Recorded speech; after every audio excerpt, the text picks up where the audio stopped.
this Kenya English, so you're going to excuse me. To do this, America had names, big names. Abraham Lincoln, Thomas Jefferson, Martin Luther King, Harriet Tubman. And she told me, in order to do it in Rwanda, you need a name. And she told me, you have a name, actually, Paul Kagame.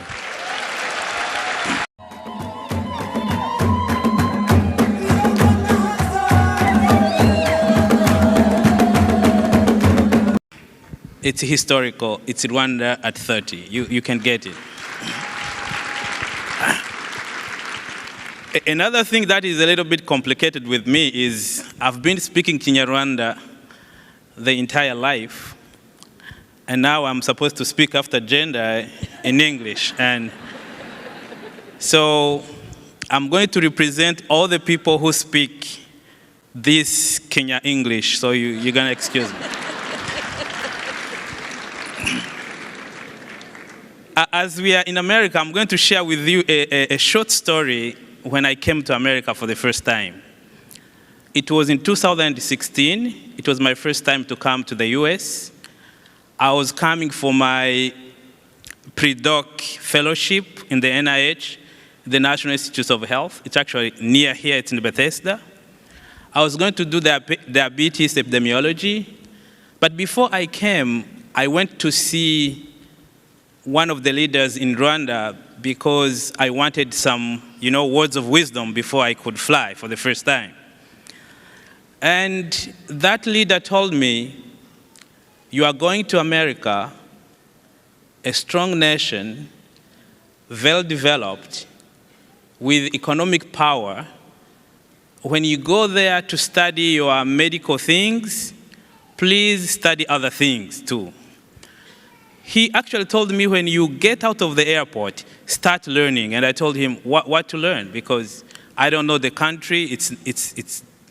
He told me, as a Rwandan, when you travel in a country like America, you have to learn everything they're doing. He even told me, when you go to the campus, in my case, when you go to the NIH campus, see how the NIH is built, examine the labs, the standards, the protocols, so when you come back home, you can apply both your medical skills, but also the entire ecosystem, the organizational culture, and other things. But when I arrived in America, as a young man, as a young doctor, as a young professional, I was really excited to this country. To tell you the truth, I saw it very developed, as they told me. Trains, buses, good cities. I was really amazed. And I asked the critical question to my supervisor: how does a country develop this much? Like, how do they do it? When I came, it was on the 4th of July. So it was the celebration of independence of America. It was the 4th of July in 2016. America was celebrating 240 years of independence, 240 years of stability, 240 years of peace. And when you see all these things, they have been built in the last 246 years. And we are just 30 years. You can see the difference. I think when we become 240 from the 30 we are today, it's going to be huge. Then I asked my supervisor, how does a country do this? How did America do this? She told me, you are not supposed to discuss history in a medical lab. Again, we have a disclaimer, we don't discuss politics in NIH. But I'm going to give you good advice. In all your weekends, go to Washington, D.C., and visit all these 15 museums, the Smithsonian museums that are here. For those who still have time, they have to visit the museums here in the D.C. And then visit Lincoln Memorial, Thomas Jefferson Memorial, Washington Monument, Martin Luther King Memorial, and if you have time, go to Maryland and even visit the Harriet Tubman. So I went to all of those places.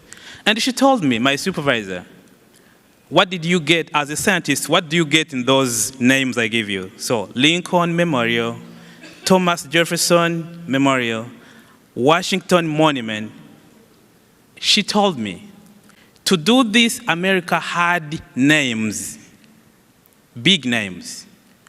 Abraham Lincoln, Thomas Jefferson, Martin Luther King, Harriet Tubman. And she told me, in order to do it in Rwanda, you need a name. And she told me, you have a name, actually, Paul Kagame.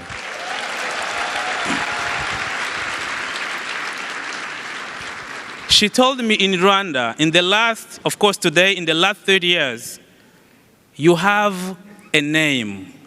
And that name will help you, it has helped you to build what you have already built, but that name will continue to help you to build even the generations to come. So there is always a name in a developed country. My supervisor even told me, if you go in other countries, go to Singapore, there is a name, Lee Kuan Yew. In any country you go, and she asked me, did you pass by Paris? I said no. But there is also an airport called the CDG. There is, CDG is what? Is Charles de Gaulle. There is always a name behind a very developed country. And Rwanda, we have a name, guys.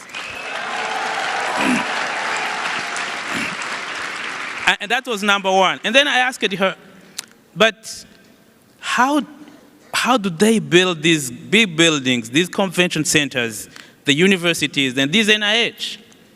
And she told me, here in America, there's a strong private sector, strong people doing business, another kind of model, different models of wealth creation. We have the Wall Street, the stock markets. She told me we even have the Silicon Valley for innovations. And she told me, if you want your country to be developed, learn some of the models we have here. Try to find an innovation hub in your country. Try to work harder with the wealth creation models and develop your private sector. That's one of the other things she told me. But then I asked her, it seems you have been very peaceful, no wars, no nothing. She told me, visit the Arlington National Cemetery. So she sent me to Arlington National Cemetery, and then I asked her, a big cemetery with the military graves.